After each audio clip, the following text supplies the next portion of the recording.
Sir sir বিশ্ববিদ্যালয়ের বর্তমান পরিস্থিতি যদি আপনি একটু জানান স্যার। এই বিশ্ববিদ্যালয় আমাদের বিশ্ববিদ্যালয় না, এই জাহাঙ্গীরনগর আমাদের জাহাঙ্গীরনগর, এখানে হাজার হাজার ছেলে মেয়ের উপর হামলা হয়েছে, পুরো ক্যাম্পাস ভিসির সাথে যোগাযোগ করা যাচ্ছে না, কোনো হল প্রবোস্ট কোনো কোথাও নেই। পুরো পুলিশরা মানুষ শিক্ষার্থীদের সাথে ব্যবহার করছে সেটা মানুষের পর্যায়ে 71 সালে এই ব্যবহার হয়েছে কিনা আমরা জানি না।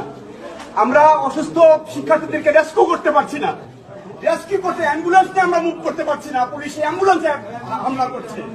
এটা হতে পারে না। আমি সারা দেশের মানুষকে আহ্বান জানাবো, আপনারা দেখুন জাহাঙ্গীরনগর বিশ্ববিদ্যালয়ে কি হচ্ছে, আমাদের ছেলেমেয়েদের উপরে কি নারকীয় ভাবে আমাদের ছেলেমেয়েদের উপর হামলা হচ্ছে।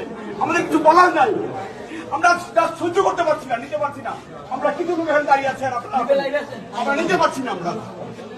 আমরা শিক্ষক, আমরা দলদাস না, দলদাস। বিশ্ববিদ্যালয়ের ক্যাম্পাসে এইভাবে নির্মমভাবে হামলা হবে শিক্ষার্থী, হাজার হাজার শিক্ষার্থীদের উপরে।